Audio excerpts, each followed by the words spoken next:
Samantha qui est avec nous. Bonsoir Samantha. Bonsoir. Merci d'être là Samantha. Vous avez 19 ans. Oui. Merci de témoigner ce soir. Vous venez du Var. Oui. Vous avez vécu un drame puisque votre papa s'est suicidé. Et si on parle de ça ce soir, c'est que ça a énormément joué dans ce que vous pensez aujourd'hui et ce que vous voulez pour demain. Votre papa s'est suicidé parce qu'il avait trop de dettes. Il ne pouvait plus assumer, il avait trop d'angoisse. Et par rapport à vous, voilà, apparemment, il pouvait plus assumer. Et il a mis fin à sa vie. Alors, mon papa avait 46 ans. Donc, c'était en septembre dernier. Ça faisait pas loin des... Ouais, peut-être un peu plus d'un an qu'il avait ouvert son restaurant. Mon père a travaillé toute sa vie. Il a eu des grands postes, des plus petits. Il a eu d'autres restaurants. Et donc, il a décidé d'ouvrir un restaurant familial. Donc, avec moi et ma mère. Et donc, le restaurant en lui-même marche bien. Mais le problème, c'est qu'il n'a pas été aidé au départ. Donc, il a dû faire des crédits sur des crédits sur des crédits. Et pour être honnête, il en a fait faire même à ma grand-mère, à ma mère. Donc, il a été pris dans un engrenage. Voilà. Et il a essayé de tout faire pour rattraper.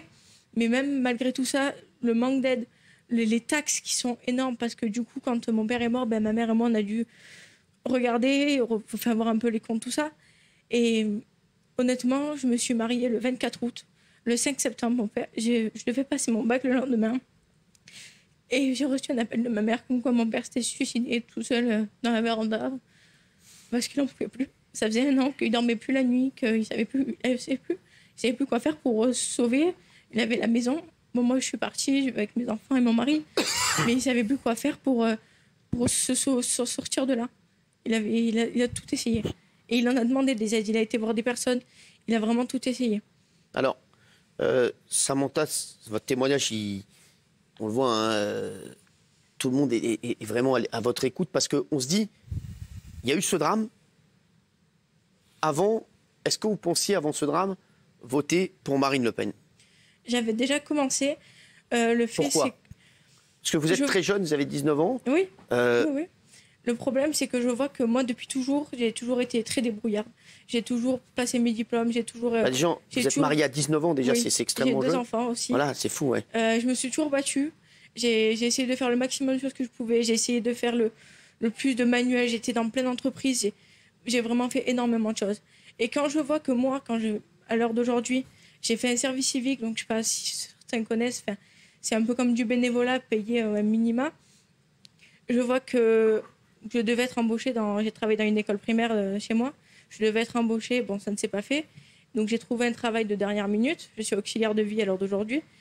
Et pourtant, j'ai des diplômes. Donc comme quoi, les diplômes... Mais qu'est-ce qui vous fait voter pour Marine Le Pen? Justement, c'est que je vois que moi, je me lève le matin tous les jours pour gagner 1200, 1300. Et quand je vois qu'il y en a en restant à la maison, en faisant rien, ils gagnent la même chose que moi. Et on ne peut pas me dire que c'est faux parce que je le sais, j'en connais des gens comme ça, qui restent à la maison, ils ne travaillent pas. Ils n'ont jamais rien fait. Et ils touchent pareil que moi. Et aussi... Mais en quoi Marine Le Pen va changer ça? Moi, à la limite, je veux qu'il y ait des aides pour ceux qui... Pour tout le monde, c'est normal. Il faut qu'ils soient égaux pour tout le monde. On peut pas... Mais non, en France, on a cette chance d'aider et d'avoir un gouvernement qui aide les gens. Je ne dis pas que les aides, c'est pas bien, parce que moi, j'en ai eu besoin, et j'ai pas honte de le dire, parce que j'ai été maman très jeune. On n'a pas envie de voir des gens dans la rue. Voilà, exactement. Je veux que ce soit égal pour tout le monde. Mais à l'heure d'aujourd'hui, c'est pas du tout égal. Mais quand je vois que les jeunes, je comprends, je le sais, hein, on va pas se le mentir, il y a des jeunes, ils n'ont pas envie de travailler. Après, il y en a qui préfèrent faire la fête et travailler plus tard, tout ça. Mais quand il y a des jeunes qui ont envie de travailler, qui se défoncent tous les jours, qui font des projets, qui font tout ça, et qu'au final, il n'y a rien. Et pourtant, c'est pas faute d'essayer. Je peux vous dire, j'en ai fait des choses. Et tous ceux avec qui j'ai travaillé, ils le savent, tous les projets qu'ils essaient de mener. Mais il n'y a jamais rien qui marche. Parce qu'on n'a pas d'aide, on n'est pas aidé, on est laissé un peu à l'abandon. Et donc aujourd'hui, vous avez décidé de voter Marine Le Pen en 2022 ? Oui. Jusqu'à maintenant, je ne peux pas voter. Mais... Qu'est-ce qui vous séduit en elle ? Mais moi, j'ai lu donc son programme. Le premier vote que vous allez faire de votre vie, ce sera pour Marine Le Pen. Ce sera pour Marine Le Pen.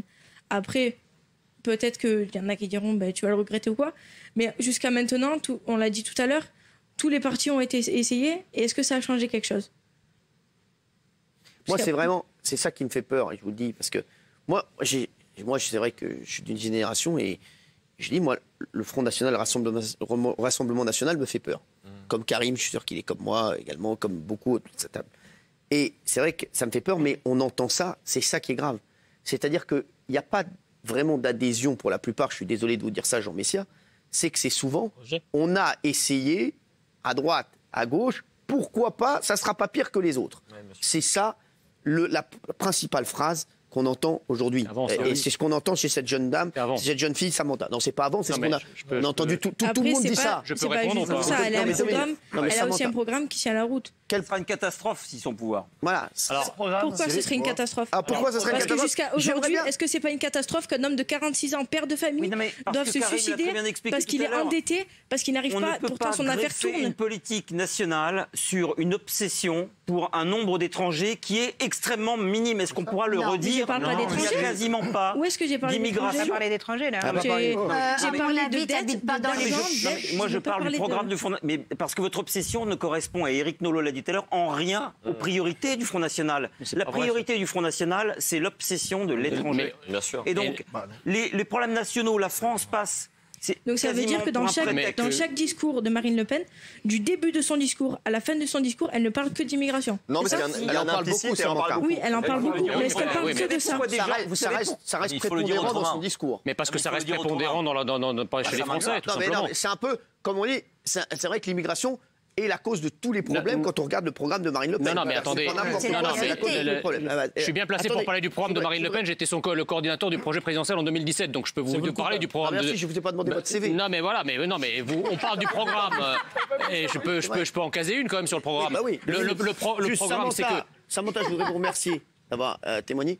Et Samantha, j'ai une grosse pensée pour votre papa. Il paraît qu'en plus, il regardait beaucoup nos émissions. Du matin au soir, on ne pouvait plus. On a mangé du Cyril Hanouna le matin, la radio, le midi.